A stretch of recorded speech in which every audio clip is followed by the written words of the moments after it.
Resonance, podcast by Compositionally. We talk about bass, effects, and life things. Well, I have a few things to talk about, but one of them being a wrist injury that somehow came about the night before I turned 40. And of course, just foreshadowing the ever looming big 4-0 that will inherently change, right, who I am over time for the rest of my life, right, mentally, physically, maybe musically, right, and hopefully there will be a lot of positivity that follows. But obviously right off the bat, I jinxed myself somehow and sustained some sort of wrist injury. It feels like a sprain of a sort, though there wasn't extreme swelling. There's no fracture, but I apparently strained it somehow and went to bed that night and woke up the next morning on my birthday with an extreme pain, right? I couldn't lift anything with it. I couldn't really rotate it. And so I was very careful throughout the whole day, even though I was celebrating with my family. By going to the dentist first, right? Everybody checked out nicely at the dentist. But then we had a great brunch. We went to the movie, saw the new Super Mario movie, the second one, right? The Galaxy one, and had a great time.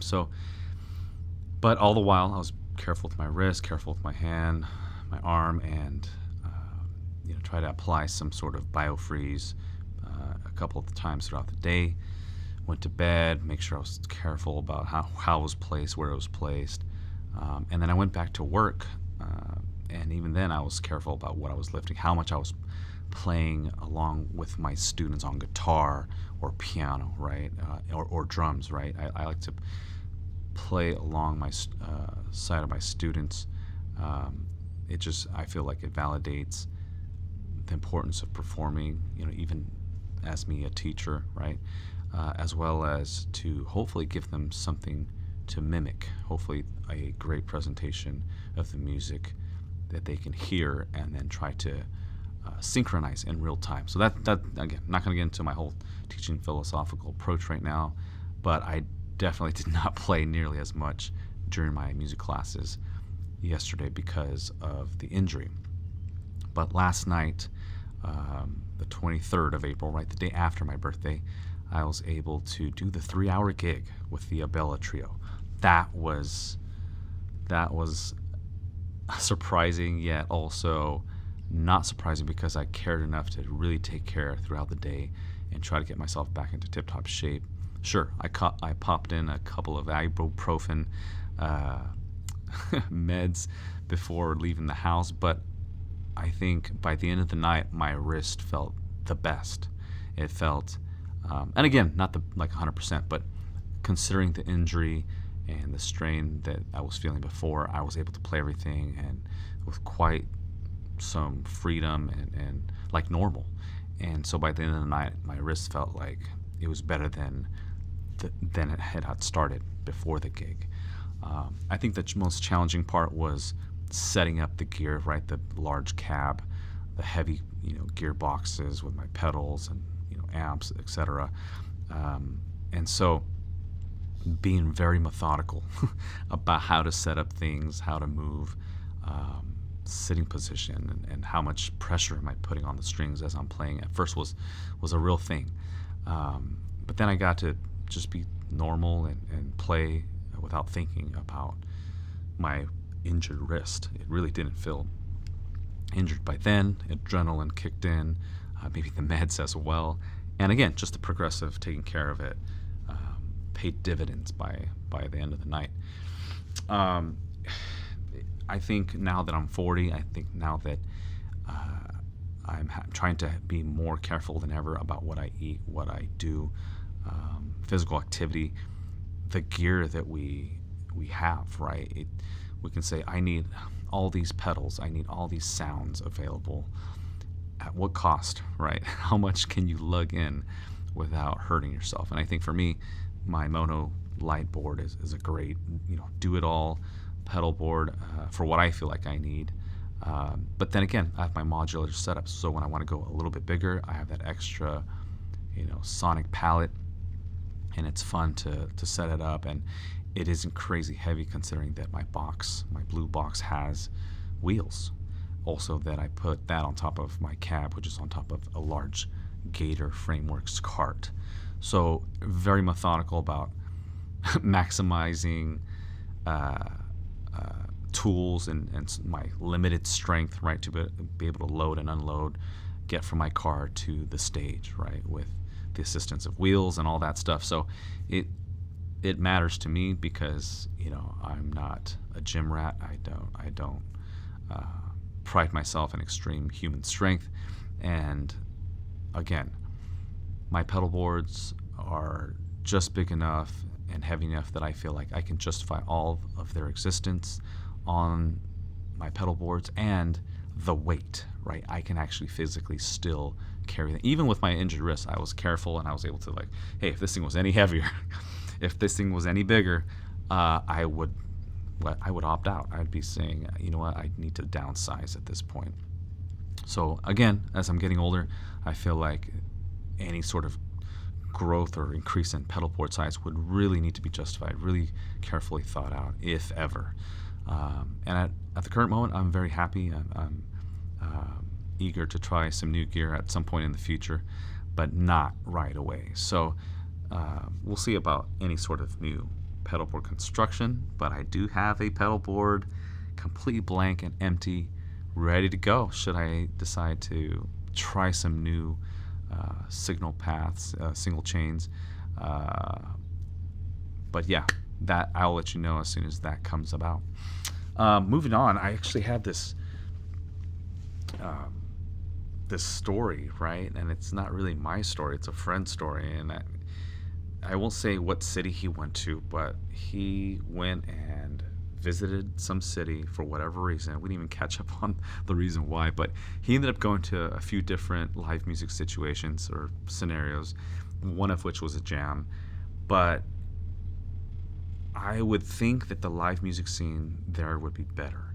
And he came back reporting, and he actually sent some video footage too of the bands that were performing there and how they were very disappointing, right? Both as an ensemble, as a band, right? That they weren't really meshing very well, or knowing the tunes very well. And then individually, each musician just seemed average as at best. I can't even speak. See, I'm less than your average competent speaker. But yeah, he was just like, yeah, it's amazing how I expected more. I expected better, a bigger city, etc. And it really made him appreciate the musicians and the bands that he performs in here in Fresno, in the Valley. And so I was like, man, that is awesome. It's terrible that there are musicians putting stuff out there that maybe average listeners or audiences may not want to deem as worthy, or just have to put up with it. But that it's a great thing to know that what we have here in the Fresno area is great, right? Or if not great, it's in a position, or we're in a place that the music is still fun to listen to play. Musicians take liberties and are able to, push those limits and boundaries with, yeah, sure, cover music.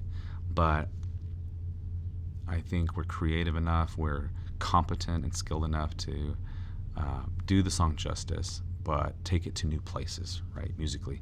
And so I thought what was funny was this was one of the rare gigs where I did not set up a tripod to record myself and try to check out my solos after the gig at some point. And I just wanted to be in the moment. I wanted to focus on my hand, on my wrist, make sure that my left hand was not going to be a problem, right, and just enjoy the moment. Yeah. So I didn't set up the tripod, did not set up my camera on my phone. But after the first set, my friend was like, yeah, dude, your solos are sounding great. And I'm like, man, that's good. And I was thinking, man, I'm glad my left hand's not totally killing this for me. And then, it just kind of clicked and made a joke of it. I said, dude, the only reason why you like my solos or you think they sound good is because you just came back from listening to some awful live music, in that city I won't name, right? And so he laughed, and of course, to me, everything is subjective, right? Somebody could have heard my solos and said that's complete garbage. Somebody could have listened to it and said that's the best thing ever. And it's all about our tastes, our preferences, maybe our experiences, right? How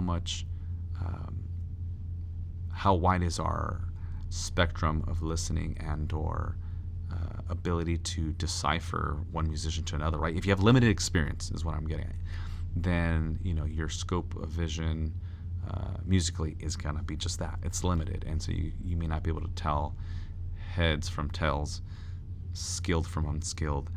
And but again, I'm glad that some of the solos resonated well with my friend, and that we could have a good time joking, on stage, off stage, and try some new things. So it was definitely fun. Did not record anything. Will not post anything on my IG regarding last night's Abella Trio gig, but it was a great time. I have no gig tonight. Today is the 24th of April, and tomorrow, Saturday, the 25th, I do have 3 gigs. So the fact that I have a day in between to rest up, and sure, I'll play some music tonight once the kids are asleep. May record, but it's one of those things where having a night off after having an injury is important, right? I don't want to use and abuse that day off and just be like, well, I'm going to shred in my studio for 3 hours tonight. No, probably just an hour, hour and a half, light recording work, and then just be ready for the mayhem on Saturday. So very happy that a bunch of gigs and shows are in order. I have 2 church services on Sunday, one of them being out of town, as I mentioned in the previous podcast. But again, gonna try to stay level-headed, be stretching and eating healthy. Stay hydrated, right? You don't want the body to go to the wayside just because you're so concerned with just the music timeline or the travel distance. Like, diet and hydration has to happen in between and on the gig, right? I always take it's not a Hydroflax. Who makes this? It's Camelback, water bottle, right? It's a vacuum water bottle. Keeps my water cool, which I never put ice in it, but it's one of those things where I always fill it up, and by the end of the gig or night, it's pretty much empty. So it's just, enough water to carry and drink and keep myself accountable, right? If I'm not getting towards the bottom end of that bottle of water, then I know I haven't been drinking enough water at the gig. I'm going to feel it, and I just won't feel as great, right?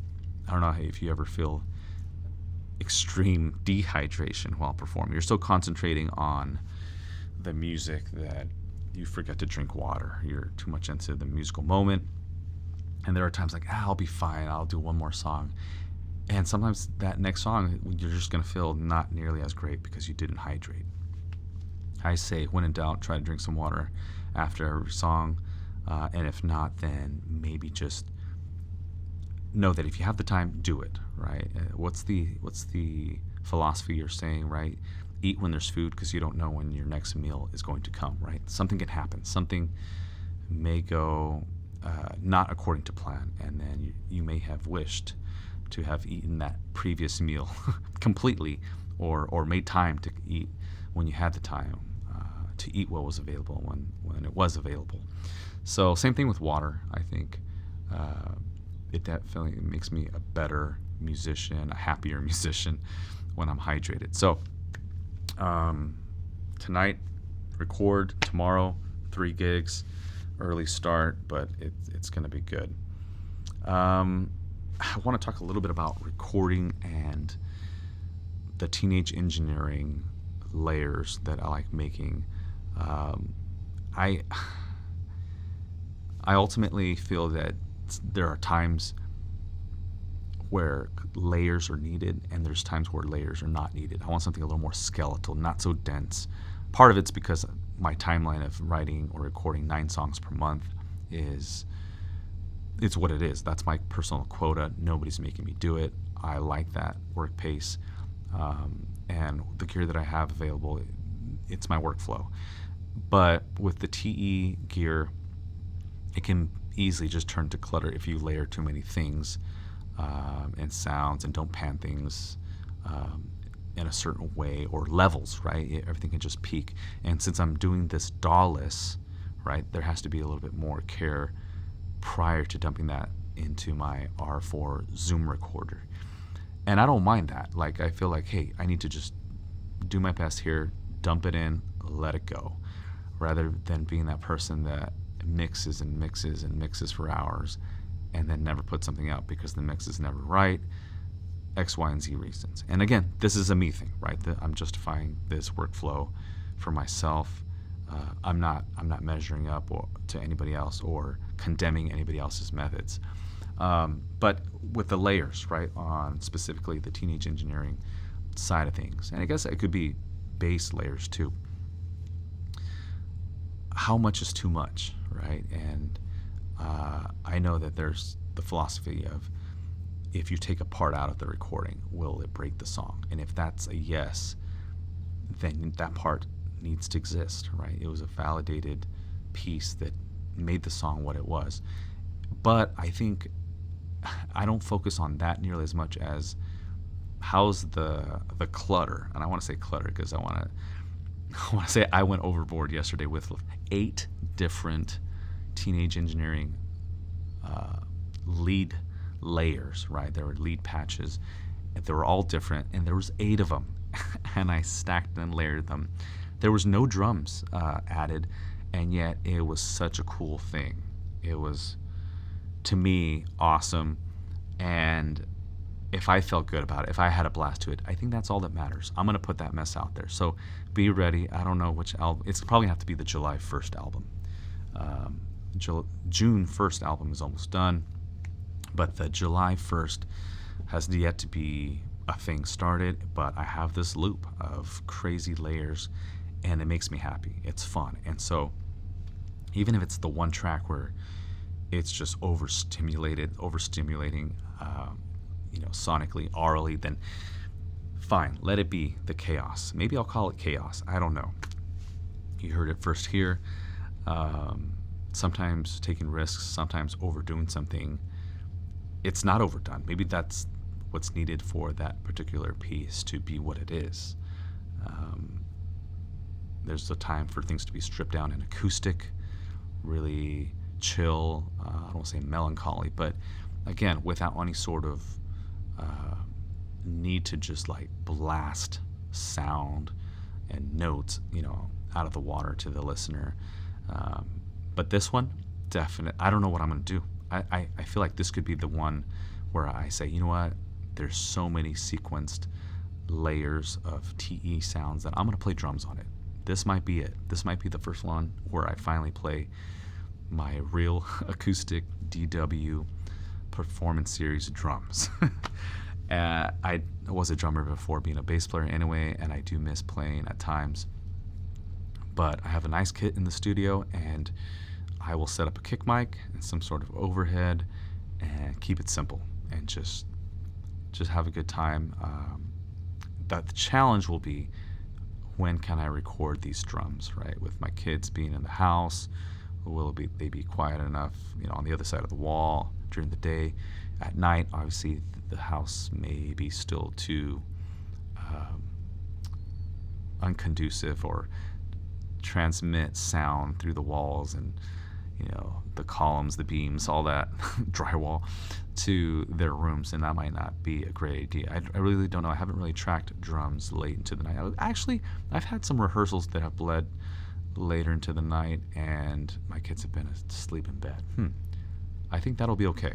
They'll be okay. I'll be okay. I think as long as I'm not slamming my foot through the bass drum and trying to break a stick on every snare hit, I think it'll be fine. I think I'll be okay. I think it's worth trying out. And then if all the kids are up and alarmed, then for sure I will try a different approach. But I do want to add live drums to my music at some point, whether it's a whole album, a single track. I'm not sure. There's so many things I want to do musically. One of which is still just play some guitar, chords in the background, and add some sort of bass melody on top, and just that, right? Guitar, acoustic classical guitar, and then bass. But only so much time. Being a full-time music teacher, being a parent of 3 kids, beautiful wife, play in every Sunday service, and then still doing live cover band gigs. So the original music, it's not going away, but how I can formulate new things, like including actual drums, those are going to be more challenging tasks. Let's see, what else do I have here? Topic of... Okay, I think that covered everything that I wanted to talk about. This is 20 minutes in. However, I want to reach at least the 25-minute mark. Let's talk about shoes. I don't know if some of you have considered the shoe wear, right? When you're gigging, when you're standing, two-stepping, if you move when you play live music. I like to two-step, and I wear Vans. I like high-top Vans. I do have insoles or inserts, right? My high arches are brutal. Without that kind of high arch support from insoles, I will be hurting. And so I've tried, two-stepping and regular walking, running, I shouldn't even say regular, like good Asics, and it doesn't work for me. I have to have my Vans. They're a little more flat. When I two-step, I feel like they're better for that on 3-hour gigs. But also, I feel like Vans are my favorite. I haven't tried every single type of flat shoe or skater shoe out there, but I have worn boots, I have worn running shoes, and to try to click effects pedals, it's not the deal. When you have the angle, little slope part at the front of the shoe, and you're trying to click something, you think you're going to reach it, and then you don't, and you have to go further because your shoe contour is not where you think it is. I feel like with Vans or any sort of flat shoe of that nature is more conducive towards clicking foot switches on FX pedals. I've worn my boots before where the sole part, right, the underneath traction part, right, there's too many holes, there's too many grooves, there's too many gaps, and so you try to click on a foot switch. And I love those boots. They're comfortable. I think they're nice. They're aesthetically pleasing. And then you try to click a foot switch, and the foot switch just goes through the deeper part of the groove of the boot, and it doesn't click on, or you're kind of missing it, or your boots are so clunky that it's harder to get in between certain type of spaces on the pedal board, depending on how close your pedals are. That's a real issue. And I feel like with Vans, much more forgiving, much more easy to engage foot switches accurately, timely, comfortably. So there it is. There's that. Also, one last thing. I use a footstool, right, for my left foot to raise it up a little bit and balance my base on that left leg a little bit. And so in doing that, if I wear my boots, they're too high, right? The thickness of the sole part is just too high. And then if I use running shoes, then there's a little bit of an incline that's a little too high on the heel part, going down to the toe. And so Vans shoe wear can be important, or can be something that facilitates the playing and effects pedal, using process. And if not just facilitates it, then makes it all the more comfortable.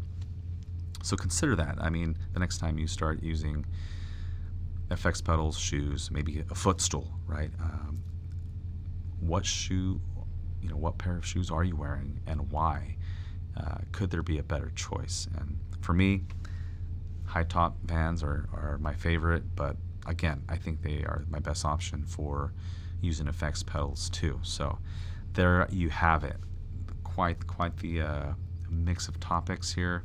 Wrist injury, the type of local music scene versus that of another town or city, the teenage engineering cluster of sounds that can be layered a little too much, but maybe that's the chaos and perfection we need. The whole age factor thing, being methodical and strategic about how we move our body and get ourselves ready on and off stage, right? Before and after, during, right? Hydrating, making sure we're in a good, healthy place. And then lastly, pedal board size. You know, how much is too much? How much weight can we bear? Is it worth it? Are we using all those effects pedals? And if the majority is a yes, then yeah, leave the board. If there's a pedal or two you don't use at a gig, don't gut it out immediately. Don't be rash, right? Do things with some care and consideration, right? Lastly, I guess I know I already said lastly to the previous part, but lastly, I wrote down here, I wanted to make sure I mentioned this at the end of this podcast, was regardless of what we have available, regardless of our health and I guess thought process and all the variables considered, or all the variables that are on our plate before a gig or during a gig or after, injury or no injury, we have to play music, right? Don't let the last practice session be the last one. Don't let the last gig be the last gig. Don't let the last recording be the last recording. We have to keep playing music. We have to keep moving forward, regardless of everything else going on, because it's worth it. At the end of the day, or after whatever music moment session that you experience, you're going to feel better. During the process, you'll probably feel best. And so you have to play music. We all need to play music. We're musicians for a reason. And ultimately, there are listeners out there that enjoy what you do. They enjoy the band. They enjoy the music. They enjoy you as a musician, the actual player. If you have anybody come up and shake your hand after a set or a show, you know this to be true. Like, hey, it just further validates what you're doing. Yes, the money validates. Yes, your bandmates validate. Maybe your own ego or mind validates. But when you have somebody else come up and shakes your hand and gives you some words of praise and you see their smiles, that is just that's like the seal that really certifies the music experience that you invested in. So keep playing music, keep doing it. We all need it, and we're all here for it. Until next time, we'll see you.